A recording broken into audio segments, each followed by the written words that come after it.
hommes, donc. Regarde, Grégoire, des champs, un clocher. Regarde les caps, la mer. Pêcheur Madelino, voilà ta part. Voilà ce que t'ont légué avec leur foi et leur courage tes ancêtres d'Acadie. C'est ton héritage. Ils n'en croyaient pas leurs yeux, les premiers navigateurs. Entre Terre-Neuve et l'Acadie, une constellation semblait tomber du ciel en forme d'hameçon pour l'embouchure du Saint-Laurent.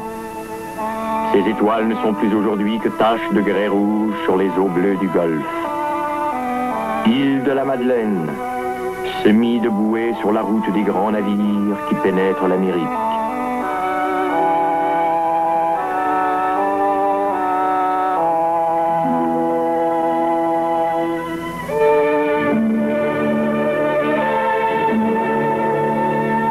Dernier tronçon des Appalaches, perdu en mer, archipel rongé, elles se voient les 12 îles grugées, tranchées, éloignées l'une de l'autre. Un jour, elles ne seront plus qu'îles sous-marines d'où sortiront les soirs de brume de légendaires pêcheurs d'ombre.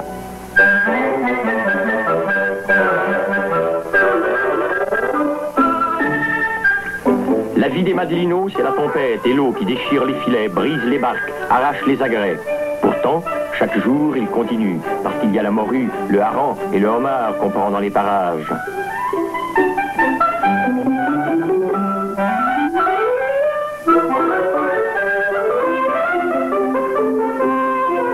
Il y en a tant et tant quand les barques rentrent au port que les quais sont gorgés ras-bord de milliers de crustacés.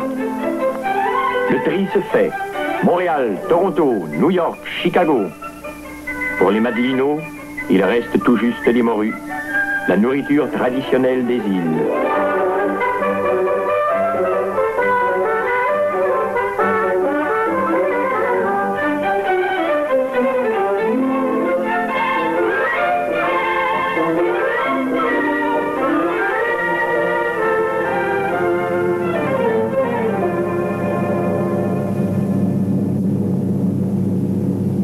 Autrefois, le courrier quittait les îles sur le ponchon, tonneau gréé d'une voile.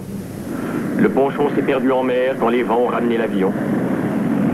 Mais ici, pour les insulaires, le lien régulier avec la terre n'a pas changé leur vie, ni leur caractère.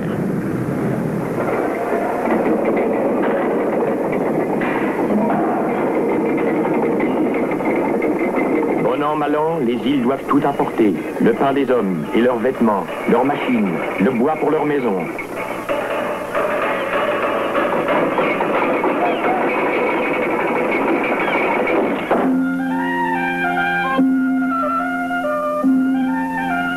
La force du vent, le poids des vagues râpe le sol, le noie de sable.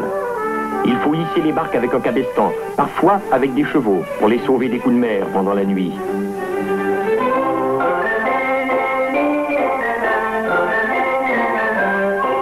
Hisser les barques, les hommes sont prisonniers des îles, des récifs et d'eux-mêmes. Ils gagnent leur boucanerie, leur foyer et leurs maisons dispersées sans ordre à même la nudité du sol.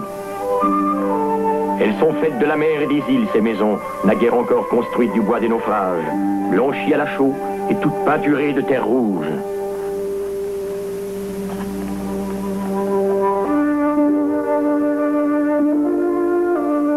Le soir, la lampe sur la figure du père dit tout de suite si c'est bonne pêche ou mauvaise journée. Tous de purs Acadiens, les gens des îles de la Madeleine. 15 familles déportées jadis, évadées en chaloupe avec leur curé. 2 siècles de lutte et de peine. 10 000 personnes aujourd'hui qui forment une race à part, dure, têtue, taciturne, solidaire. Des gens qui vivent entre eux, se quittent rarement, se livrent peu.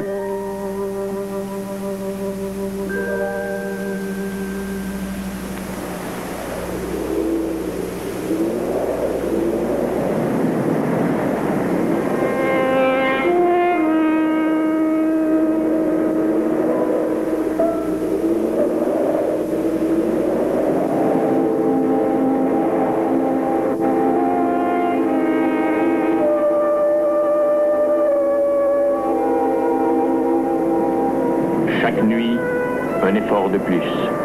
Les hommes doivent aller plus vite que l'aube, traîner de force vers l'eau leurs embarcations, charger cages et filets, appareiller à tâtons, les yeux lourds, le geste rude, les mains gourdes.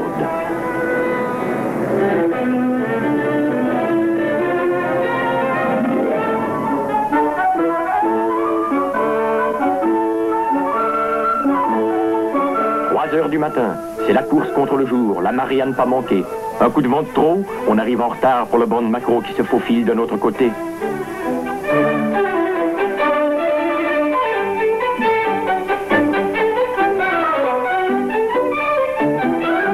Journée battue de vent salé où les mêmes gestes ramènent les mêmes poissons.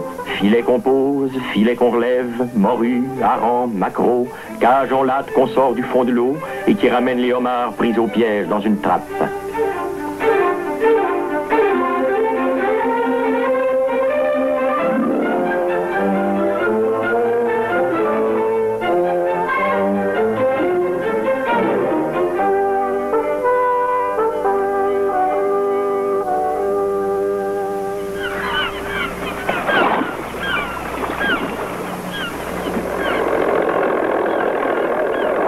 Le travail pour dégager les abords du port, c'est le gouvernement fédéral qui s'en charge chaque année.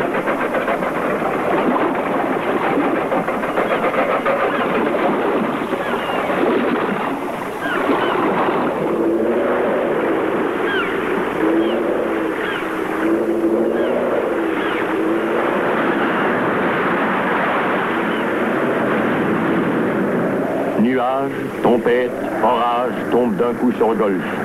Hommes et bateaux rentrent, les vagues plus rapides sautent, les courent pour arriver avant eux, leur couper le port.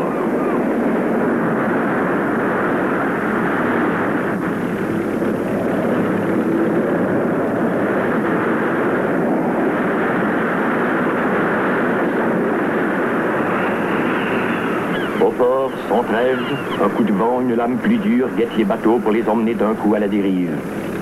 Chaque nuit, les barques doivent monter sur la grève, comme sur un escalier.